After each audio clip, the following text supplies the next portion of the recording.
at the same time, if you're completely changing a story in order to just accommodate potentially making more money, I think that as a creative, you're not going to get the end product that you're trying to create. And for me, of course, I want to make money, and of course, I want my films to be successful because that's how you keep making films. But there has to be a really careful weighing up of creatively still holding on to your vision and still making sure you make the film that you're trying to make. And at the end of the day, I do believe if you stay true to your creative vision, you're more likely to have success because you're more likely to make a product that's better.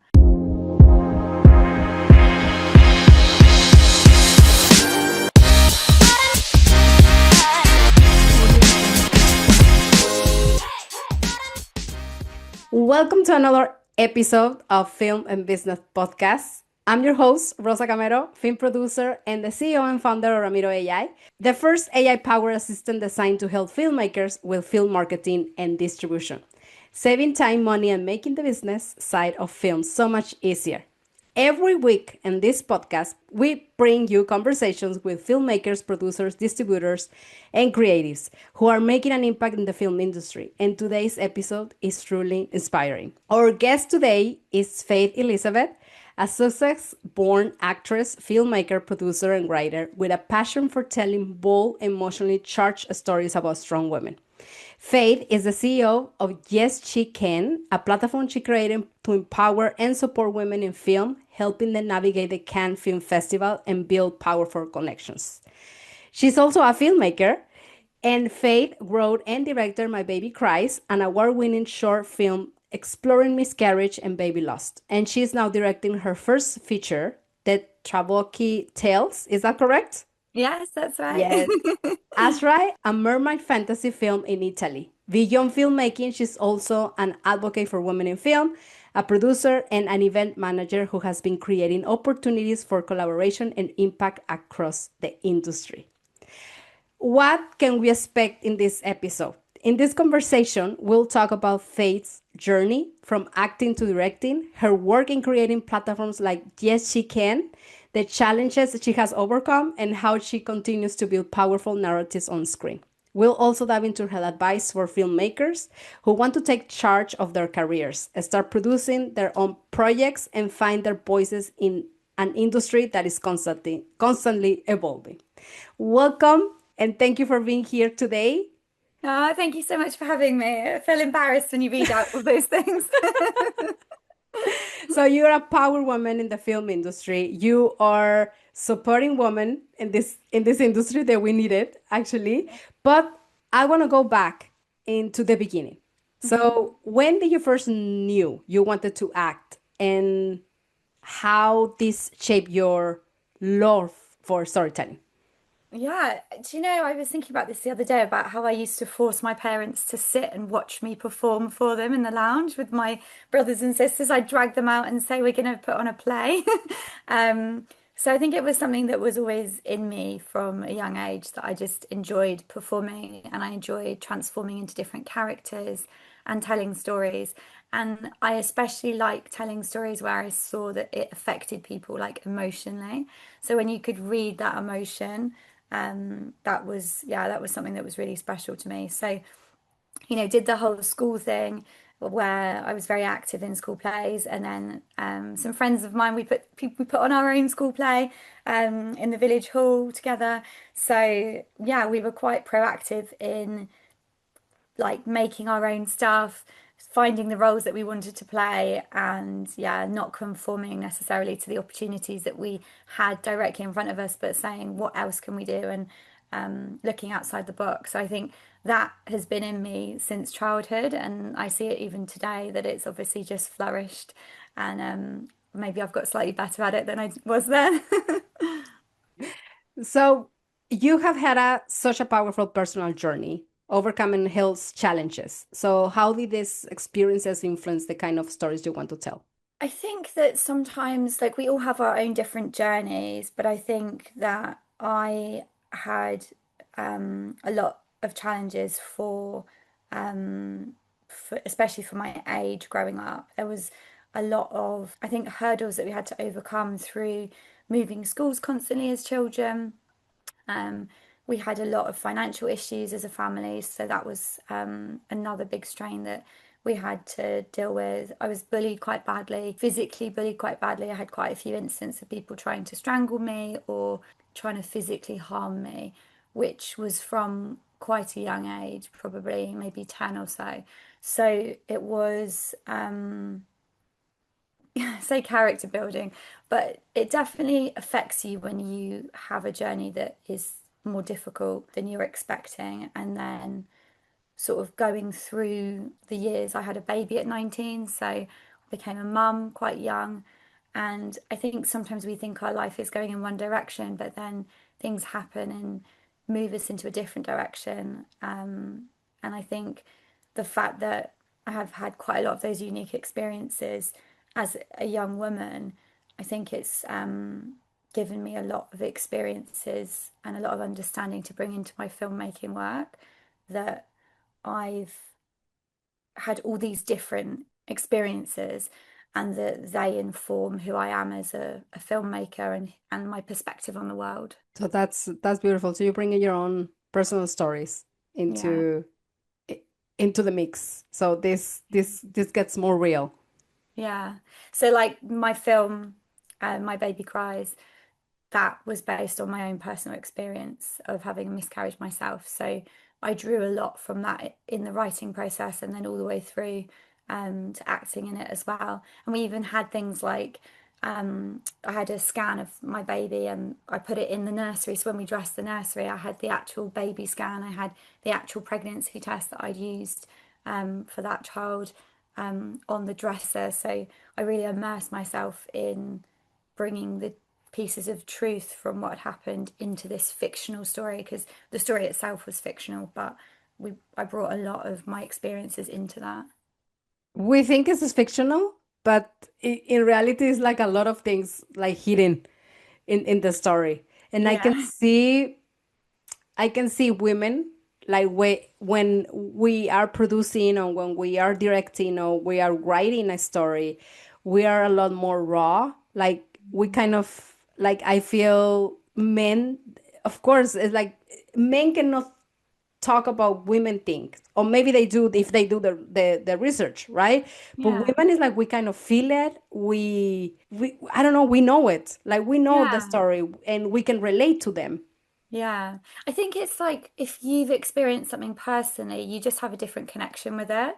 And as much as you might relate to people who live in the same country as you, or you might relate to people who are the same race as you, or you might relate to people who've been through similar things as you. I think there is a strong connection between women understanding on a different level other women and other women's stories in a way that men can't understand just because they don't have that personal connection in the same way. Not to say that they can't tell great stories and write great women, but I do think that there is a special connection that women feel to other women, especially in stories which affect women like miscarriage and baby loss and things like that, which, also affect men, but they affect women on a biological perspective quite differently. So it's just like an additional layer that I think changes. Yeah.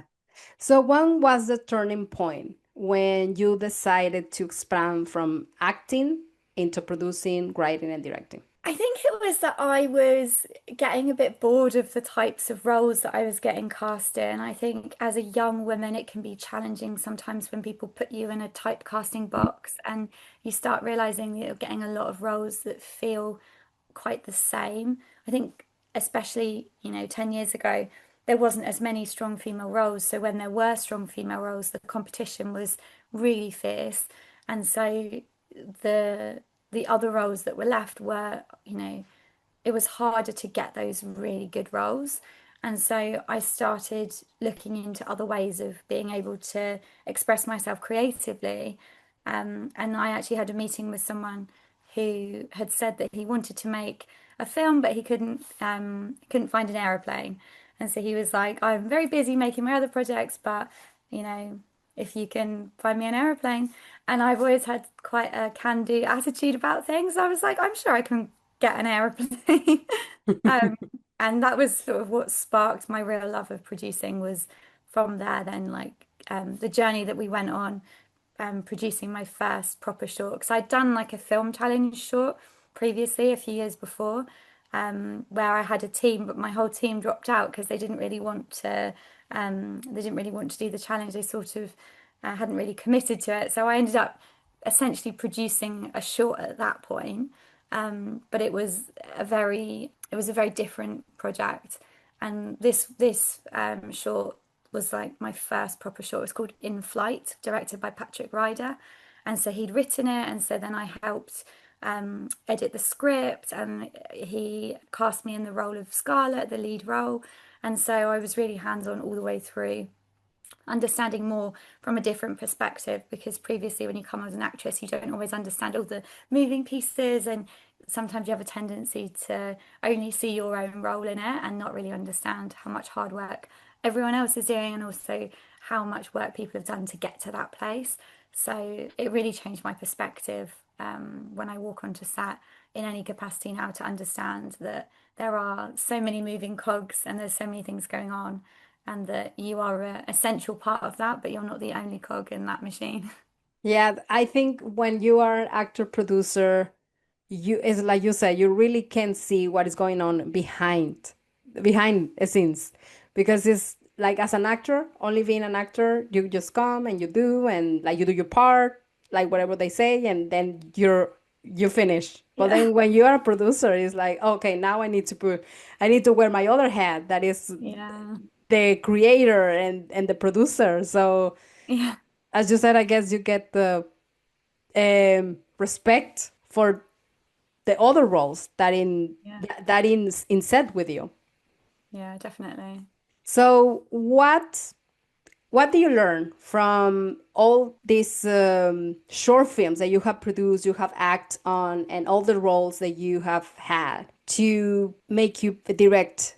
And I guess are you producing also your first feature film? I am, yeah. Yes. So you are directing, producing, and Yeah. acting? Yes, yeah. Yeah. Okay. So you are acting, producing, acting, producing, and directing this Yeah, film. yeah, So what are the lessons for those out there who wants to venture into creating their own projects? yeah. I think with short films, you learn so much, and it's very difficult even making a short, but you have smaller risk and you have more opportunity for taking those risks and potentially not paying off, because if you're only shooting for a couple of days and you're having logistical problems as a producer, you've only got a couple of days to potentially go wrong. Whereas if you have a long shoot, obviously you can learn those mistakes on those smaller shoots so that when you go into those bigger shoots that you've got a little bit more experience to say, okay, I won't make the same mistakes again. I'm sure you'll make different mistakes, but yeah, there's so much you can learn when you're making shorts in terms of how important it is to work with the right people. Even though I'm sort of writer, director, actor, producer of of this feature that I'm making, there are so many other roles as well, and it's so important, especially when you're taking on multidisciplinary like this. It's so important you get the right team around you, that you trust them and that they trust you, and that you can really work together. And so I think that I have previously worked on some projects where I've sort of brought people into the team thinking like they will do, or, that's okay. Like, I'm sure it'll be fine. And then later on realized that actually it's proven to be quite difficult because maybe they weren't the right personality type, or maybe they weren't skilled, or maybe they just didn't respect me as a person.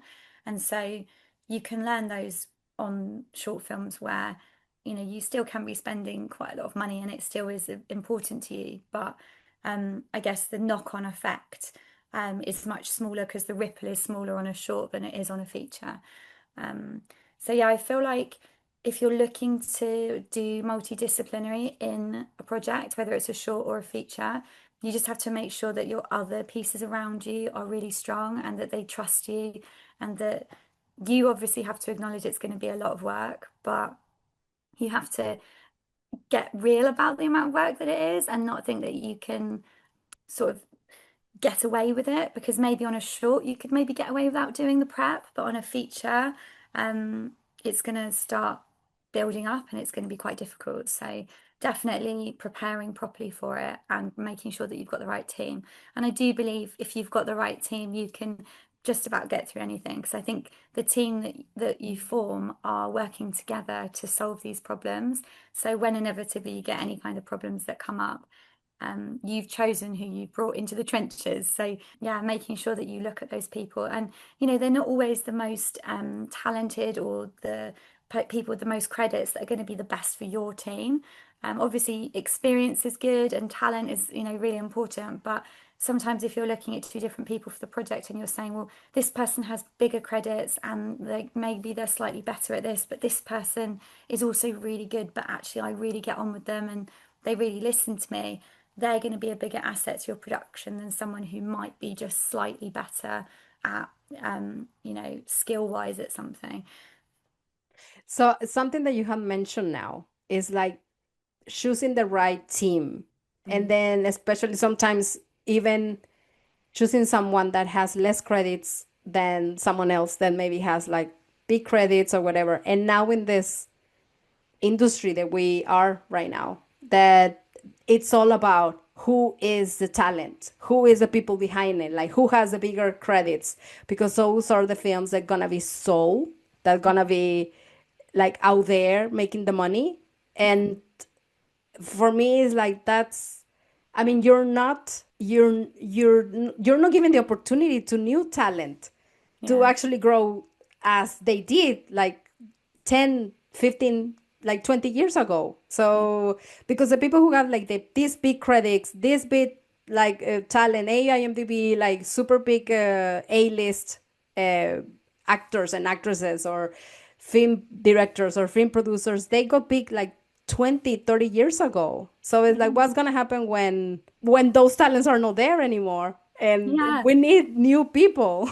Yeah, I mean, there's definitely like a mix on every shoot of people of different talent and different skill level. But I do believe that if you bring someone in, I've seen my friends do it, I've seen people do it time and time again, where they bring someone in that they feel isn't quite right, but they've got the credit and they've got the prestigiousness attached to them. And often they find that they can sometimes derail a production. They can sometimes start throwing their weight around and trying to make decisions.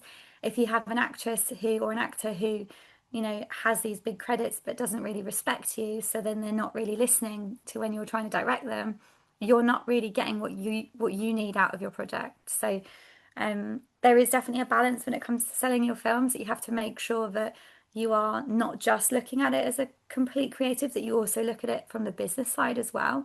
But you have to make sure that when you're making these decisions that you're balancing them, that you're not saying everything is for the financial side. Like with my script, I've had a lot of people say to me, oh, if you move it to this country, then you'll sell it really well here, or if you introduce a character that's this ethnicity, then we'll be able to sell it better in that territory.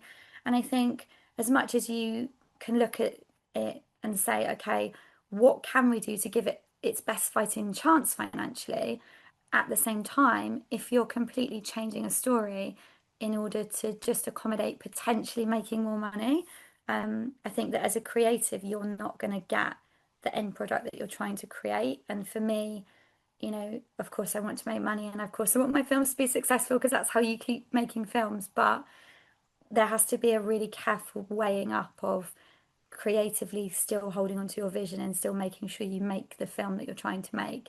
And at the end of the day, I do believe if you stay true to your creative vision, you're more likely to have success because you're more likely to make a product that's better.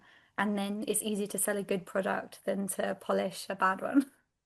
Yeah, you really need to believe in what you're doing and what you're making. And I love that you call it you are calling the film product, Yeah. because it is a product. It's something Yeah. that we need to sell. It's something that it's here to get to people and to make Mm. money.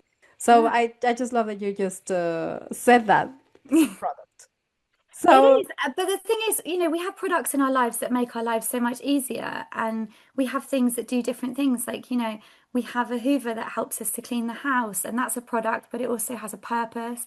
And, we have things that bring us joy, like maybe candles, like I've got one burning in the background there. But that is a product and it has a purpose, and its purpose is to make the room smell nice and to give a nice atmosphere. But at the same time, it is a product that's being sold. And so if it was making a loss, then they wouldn't be able to continue making candles. So I think sometimes in the creative industry, we push one way or the other, where we push too far creatively. Like, I don't care how it sells, or I don't care about anything to do with the financial side. And sometimes that's when we see these huge blockbuster films spending hundreds of millions and not really looking at them sensibly, because they're throwing money at it and thinking people will like it because there's money thrown at it, and they're missing out on the creative. But then on the other side, you get people that don't look at both sides of it. So I think you have to look at the creative and at the business and work out where the balance is to, yeah, to get the best end product that does make money, but also that, does what you're trying to make it do. Like, some people make films that are intended to be low budget, they're intended to not make a lot of money, they're intended to be popcorn films that, only a few thousand people see, that maybe they've, had 100 grand budget and they're only reaching to make 200 back. But for them, that's completely fine, and that's what they're trying to do with that product. And, they often succeed because they have a clear vision and they build towards the end product, as opposed to just making something creative because you want to be creative. And then at the end of it, you're going, how do I sell this? What is this? And you haven't really thought it all the way through. Yeah, exactly. So that's a problem among many creatives, many filmmakers. Is like, oh, I have this film now. Now Now what what? should I do with it? Like, what? Where should I go? What should I do with it? Like, that's a It's a that's a bit big silly. problem. I think So it's difficult though, because I think we spend so long at this side where you're writing and it's really difficult, and then you're trying to raise money and it's really difficult. And it's sometimes really hard to look ahead because you're using as much energy as you can to get to the next step from where you are now. But actually, I think services like what you offer to help support you to look at the bigger picture, and maybe not to make all the plans, but to have that support to see a little bit into the future and say, okay, we're not there yet, but we know these are the steps, and we know we're going to need to get there at some point. So then you can do some of the things early on to give you a better chance. yeah, I mean, I was going to say that. So then instead of waiting for, okay, when I finish this, I'll do this. So better to bring that part of the business side that you might not like, but it's Yeah. necessary for the film to get promoted and to get seen. So it's Mm. like, okay, I start like a little by little, the same way I do the writing, the same way I do the marketing, the same Yeah. way I do, I don't know, like any other things that you need to do, like producing, reaching out. And then it's like, okay, I'm gonna do like my two things of marketing today. And Yes. then little by little you build momentum, and then you build also your audience from really early. So Yeah. that means that you don't need to spend as much money as you need to when you actually release and no one knows about your film. Yeah. But then, and that's a big reason why people bring talent in who've got large followings, is to bring an audience. But again, you can flip it on his head and start building an audience so that you don't have to just rely on big talent. Because, again, some big talent do a lot of films. So then your film might, not really get seen because there's so many other big projects that they're doing that it kind of gets swallowed in that. So yeah, I think giving yourself the best chance possible and doing as much as you can, like you say, little by little early on, means that you're not going to end up with this enormous job at the end that's going to be much harder to then do in a, smaller amount of time as well. Exactly, exactly. So I want to know more about Yes She Can. That's when did you launch it? How, like, why this idea came to you? So tell Yeah. me all about it. I think it's a really good idea. But yeah, tell us more about it. Yeah, so it was 2018, and we were coming off the back of the Me Too movement, which had obviously done a lot of really important things for the industry, but especially at Cannes, because Cannes had a lot of influential people who were attending, who were, say, running things how they wanted to run them. And there were a lot of challenges, and there were a lot of incidents that were happening. A lot of people were being taken advantage of. And my dad said to me, actually, I don't know why you keep going to Cannes when it's so dangerous, because I've seen all these reports of all these women getting harassed and raped and assaulted. And, I don't think you should be going if it's like that. And of course, there are a lot of incidents that happen that, we are working towards reducing them. And off the back of the Me Too movement, there's been a lot more support. Been a culture change, so it's less accepted. It's not accepted at all anymore. A lot of the things in terms of attitudes that used to happen. But I just thought if my dad, who isn't really in the industry and has just seen a few news articles about it, is forming that opinion, I wonder if that's going to form a similar opinion for women who were thinking about coming to the festival and maybe deciding not to come because of it, or maybe being scared off, or maybe not wanting to come into the industry because of it. And that would be the opposite effect that we wanted from the Me Too movement, which is that we want more women in these spaces, we want more support for them, and that we want to increase the presence of women at Cannes.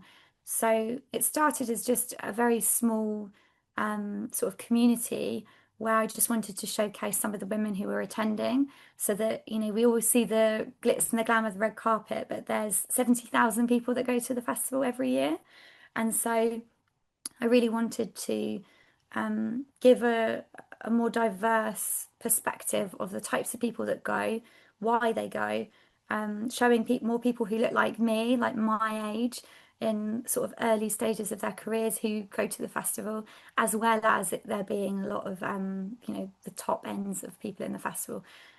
People in the industry at the festival. There's a massive scale all the way from students all the way through to Spielberg. So yeah, I think that isn't always portrayed in the media.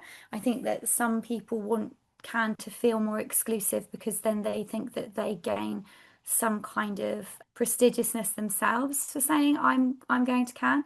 And of course, there is still, there's still applications that have to be done. You still have to be accredited. So it's not necessarily open to anyone. Like there is definitely, a process in order to apply. But I think that because some people are trying to make it seem so exclusive in order to make themselves seem like they're higher in the industry, that actually other people look at it and say, I could never go to Cannes. I'm nowhere near them in the industry. I'm nowhere, you know, I'm just a filmmaker. And actually they don't realize that Hannah's got so many things for so many people, and by attending, you can learn so much. You can meet so many incredible people that can help you get to your next stage in your career. So, we did a lot of work on education and helping people demystify it so that when they go, they don't feel like that they're just kind of stepping off the plane and not really sure what's happening, that they have somewhat of an idea. And I think, it is a big festival. It's the biggest film festival in the world, arguably the most prestigious. And so it can be quite overwhelming. But we were looking at all the struggles that women particularly face and saying, okay, women thrive in communities. Let's build a community. Let's give you support. Let's have a group where you can, if you're on your own, that you can, jump on the WhatsApp and you can ask people where they're going. Again, like women are very supportive. One of our women this year didn't bring a strapless bra for one of her dresses, and one of the other women knew where there was a shop where she could go buy one. So we were very resourceful and supportive in lots of practical ways, as well as, when people were having a hard day saying, I'm not feeling good today, that, people rallied around them and that there was that real sense of uplifting each other as a community and looking at, what are the challenges that women face in this situation at this festival. And if we can try and reduce some of those challenges, we can give them a better fighting chance at being more successful at the festival. So now we're talking about Cannes Film Festival. What would you suggest to the newcomers, to people who's thinking about, oh, I would love to go. I would like to where should they start if they want to attend? Yeah. Yeah. So the first place to start is education. I feel like with everything, you need to learn a little bit about how it works. Obviously, we have a guide and workshops and things, but there are other companies that have information as well. So, I would recommend reading as much as you can, not necessarily just from the magazines that just talk about. Eva Longoria has this gala, gifting gala, which is great. But a lot of the big magazines focus on just those top highlight events, which a lot of people can't get into. And actually, the festival is so much bigger than that. There's the market, there's the networking, there's the workshops, there's the pavilions, there's the official events, there's the unofficial events, there's, so many things that happen throughout the festival. So if you're interested in coming, I would say learn about how the festival works and what it is as the first point. um, applications will open in February of the year. And so if you're thinking to attend, the festival's in May, but you'll need to apply quite early, and also make sure that you put some work into your application, because again, last year they had to turn away a lot of applications because they had such a massive surge and they couldn't accommodate. I think they said something like 40% increase of applications the year before last. So it's obviously booming as a festival. But yeah, look at the application process and make sure that you do the work to give yourself the most success. And one of the most important things with that is making sure that your IMDb is updated, because that is one of the big things that they use in order to determine if you're in the industry or not. If you're a student, there's a separate application process. So you can apply under your film school. But yeah, there's lots of things to learn in terms of how it works.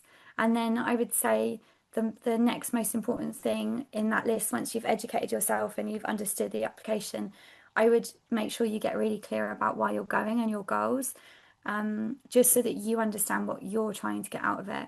It can be expensive. I mean, some people come in on a fly in one day, go stay in a campsite and fly out the next day and don't spend very much money, and have a whirlwind of an experience. And that is one way of doing it. But a lot of people will come for a week or more, and it will be a longer trip, and they'll have more things planned. And so in that case, you have to look at it financially and see, what are you trying to do? And if your purpose of coming to Cannes is to learn about the festival and just get a taste for it, that's great. You can come for that. And that's why I first went to Cannes, was just because I heard about it. It was my boyfriend's birthday and he was an actor. And I said, oh, we should both go to Cannes and just go and watch, because wouldn't that be amazing? And then I said, why don't we try and apply to get in? And they had a special actors program for young actors. So I applied under that and we were accepted. And it was a bit of a whirlwind. We didn't really know what we were expecting. And yeah, it was one of the best decisions of my life. But if you understand that you're going for that reason, then you don't put too much pressure on yourself saying, okay, I'm going to spend thousands of pounds, I'm going to come away with X, Y, and Z. Like, when it's your first can like that, it's really important to manage expectations and to get clear on SMART goals. We work with SMART goals, so making sure that you've got like measurable goals that are attainable, so that you don't come away feeling disappointed from it. Yeah, so I would say, as you said, like having clear goals. What is your goal when you go there? Yeah. Um, and then go with the flow as well, because Yeah. plans don't go the way you want to. Yeah. Every day is a new adventure. I know. What I like to do is I like to tell people to put some things in your calendar, put some things that you're interested in doing down, so that you've got some ideas, but don't plan every day, morning to night. If you're going in one capacity and you have meetings, that's a different thing. If you're back to back in meetings with distributors all day, that's one type of trip to Cannes. But most people that go to Cannes might have a few meetings here and there that they've set up. They also want to see some films. They also want to meet some people. They also want to network and go to some parties. But you don't have to turn up in Cannes with, 9 a.m. till 1 a.m. Back to back plans all day long. And if you try and do that, you will exhaust yourself and you'll probably give up pretty quickly, because it's not the best way to do the festival is blocking out your calendar. But if you have it in your calendar to say, oh, there's this panel on, then you know about it, so you can say, oh, I'm free now, I will go to that panel. But at the same time, you might say, well, I'm actually quite tired, I'm going to go have coffee and unwind for a minute instead. So yeah, having a clear idea of what your goals are will help you then make those decisions when you're saying, should I go to this panel or should I go to this party? You can really root it in, what is my goal? Like, what is my overarching goal? And if your overarching goal, is to meet directors, then maybe you'll go to that party where you know that there's a lot of directors. Or maybe if your overarching goal is just to experience the festival and learn, you could say, okay, well, I haven't done that yet. I've done a bit of this, but I haven't tried this, so I'm going to try that next. So yeah, you can balance it more easily when you understand your goal and you've got clear goals for the festival. I agree. So going into the personal side, Mhm. what is the mindset or daily practices to help you keep going when things feel impossible. And this industry can be quiet that way sometimes. Yeah. So it's like you need to I, keep yourself sane. yeah. I think it's really about balance. And again, I think it goes back to like what you're trying to do with your life. And it sounds like a big question, like what are you trying to do with your life? But I think when you are grounded in who you are and what you're doing, it makes it easier to understand why you're doing things and to understand where your priorities are. Like being a mother, I would hate to think that I was the best filmmaker in the world, that I won all the awards and that I was revered, but that I was a shit mother. If I was a terrible mother, then I wouldn't have really fulfilled what my goal is in life. I think I want to be a good filmmaker and I want to tell stories that impact the world, but I also want to make sure that I'm there for my sister, that I'm there for my family, that I'm there for my daughter, that I have a balance in my life. And I think sometimes in this industry, we find that we give up a lot of things. We say, like, I'm not going to go to this event, I'm not going to go to this family party, I'm not going to spend time with my kids, I'm not going to do any of that because I'm doing something that's more important, I'm building something that's more important. But I think that's when we can start to feel disheartened when things aren't going well because we start feeling like we've sacrificed so much and then we get these negative thoughts that come in and we start feeling disheartened and we start really struggling. And actually, I think that our friendships and our family are our support network to help us through those times and also to ground us when we're, struggling with something, to come back to center and to say, what is the bigger picture in life? What is the bigger picture in what I'm trying to do? And to not let those negative thoughts take over to the point where we feel like throwing our toys in the pram and giving up because we're like, oh, I can't do this anymore. I think when you've got that better balance, it's easier to weather the storm. I feel like women in this industry have a lot more decisions to make when it comes to personal life than men. Like, Yeah. I'm not saying men that are not like good fathers, but it's like I Yeah. never heard a man saying I need to prioritize my time with my kids, or I need to prioritize my time with like I need to do this or I need to do that. So But then a lot I'm of the time men will get to a certain point and they'll say, I don't feel like I've spent enough time with my kids, yeah, when And they're older, yeah, then oh when maybe they're I didn't older, do they it missed it. that way. Maybe that's the other way around. I mean, for them it's expected not to be very present because they need to work or they need to, and Yeah. now times are different, and then now you prioritize as a woman, like I want to be a mom, I want to be a filmmaker, I want to be like all these things, and I want to do it all. Like I don't need to Yeah, yeah, choose. yeah. But I I, think we can do it all. Like it's just I think there's like a default that women have because women carry the child and we're then the one at home having maternity with the child. There's almost like a default where we default to being the primary carer who knows everything about them, who, understands from a very young age what they like, what they don't like, how to hold them. And then you have often the father is working. And so he's getting a much less time with them. So when he's coming in, he might play with them a little bit, but he doesn't know that she only likes mashed avocado on a spoon, that she only likes it this particular way, just because they haven't spent as much time with them. And that's because of, the way that we look at working and the working hours with each other. But as we get older and the children get older, we also have to rebalance that and start saying, okay, I think proactively as mothers, we have to start actively making sure that they're more aware of things or working together and communicating to make sure that we don't let that default of like, I just know everything and do everything be the default that continues as they get older, that we have to work to balance it out. And then I think then it's easier that we're making decisions together that, women are not just sat at home thinking, am I going to go to this work event for this film that I'm in, or am I going to, look after my child because I've not seen her all day? That hopefully there's a better balance if we can get a better balance in terms of like caring for the child, that maybe we can get a better balance when it comes to working out our work work-child balance as well. So, if you could go back and give advice to your younger self, Yeah. what would that be? It's always a difficult question, this one, because I definitely had a lot of difficult situations where I did feel quite helpless and I did feel like there wasn't really any point in any of it. And I think knowing now, being where I am today, and looking back at how sometimes dark and very alone that I felt and felt like it was impossible to really do anything.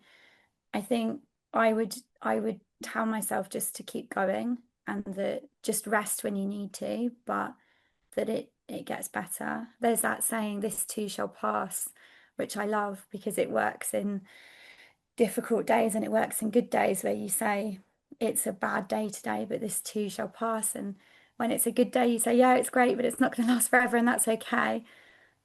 This will pass and there'll be something else next. And I think sometimes when I was younger, I used to feel like this is it now. This is my life, or this is the hand I've been dealt, or I felt quite helpless and hopeless. And actually, I did have a few really difficult times where I attempted suicide and I was in a very difficult place with my health.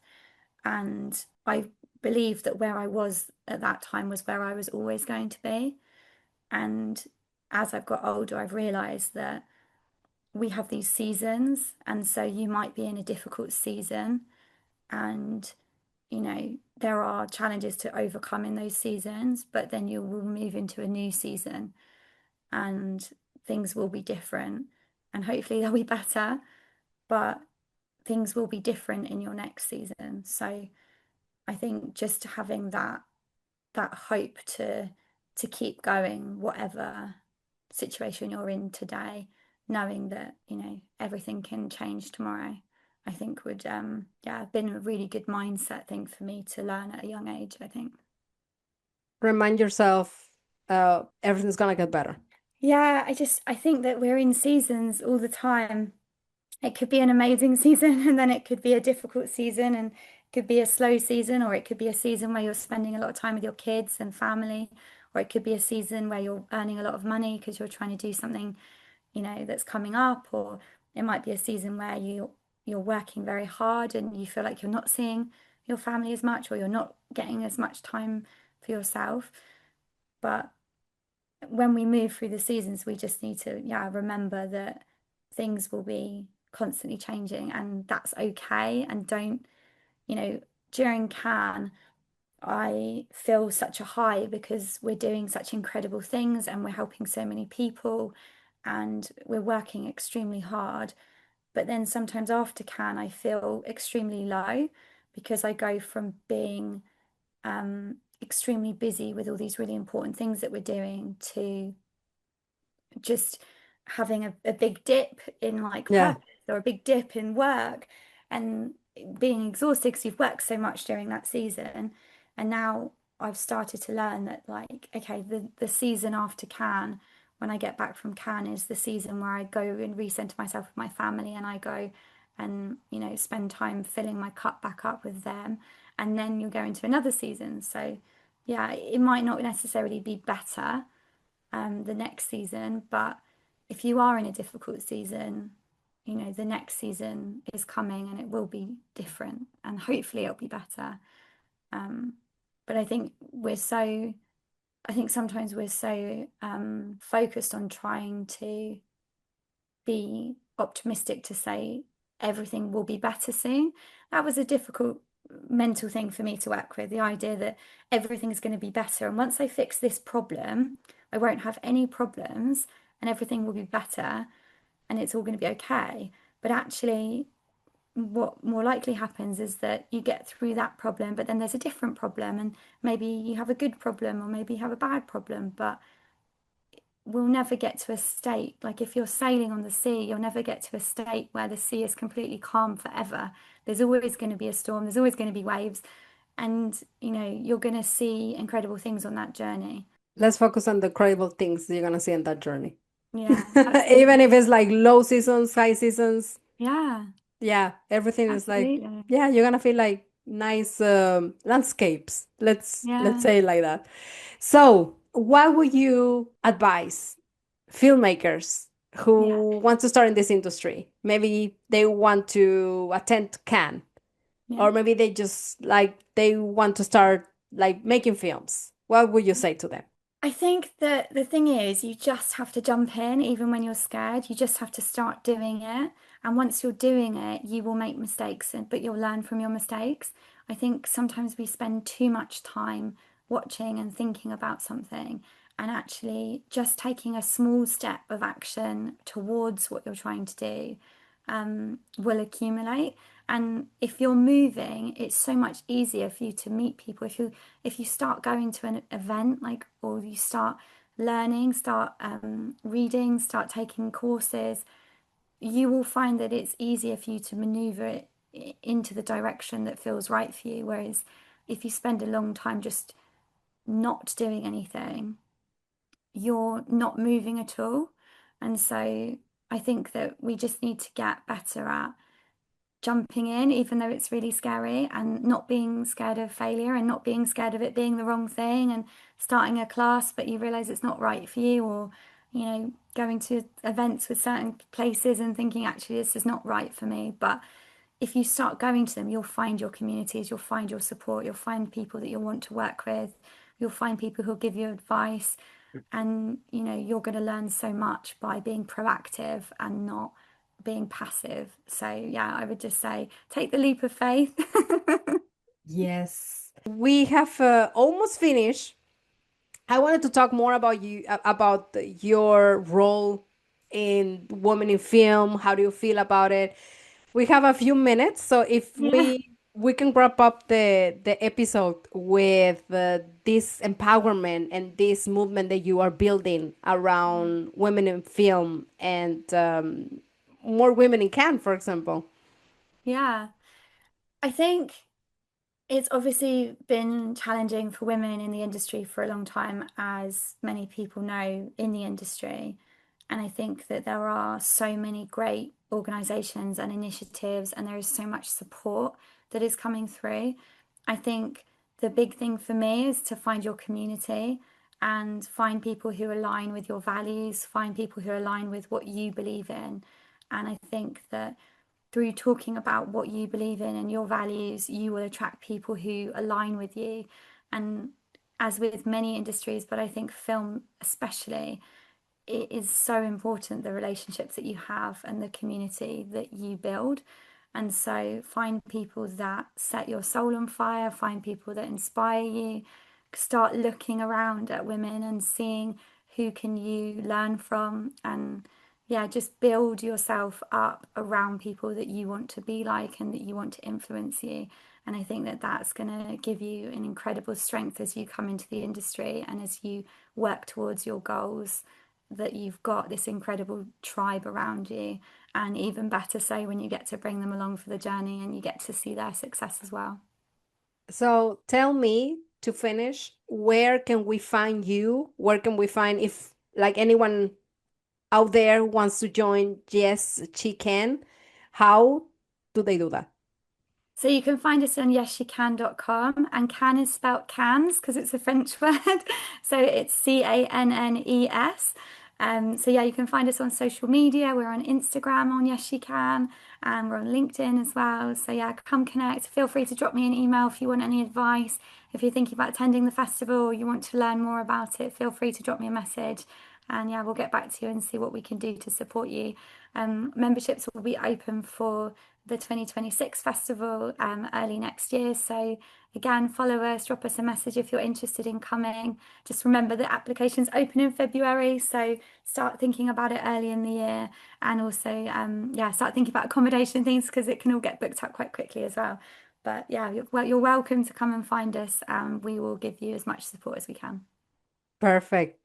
Thank you so much for being here, being part of this this podcast and having like a power women in the podcast. I really like it. It's just like this is what we need. We need Yeah, I more love of it. this. Thank you. And thank you for all the work you're doing. I think it's incredible that you're looking to see problems in the industry and you're working to help support filmmakers. And I think you're very generous with your time and your advice. So thank you for what you do for everyone. And I think, Mm, yeah, I can see thank that you. you're making a big impact. So thank you for doing the work to help support others as well. More power to filmmakers, Yeah, more power to absolutely. creatives. Like I have to say that. Like, that's Yeah. like we need. Of course, the power doesn't come if the creative doesn't take it, right? So it doesn't like believe that they can have it. Yeah. So well, we are doing each one of us. We're doing what we can Yeah. from our like little corner, but Yeah. at the same time, like creating ripples. Absolutely. Yeah. Thank you so much, Faith, and see you online. Yes, see you online. Thanks so much. Bye. You're welcome. Bye.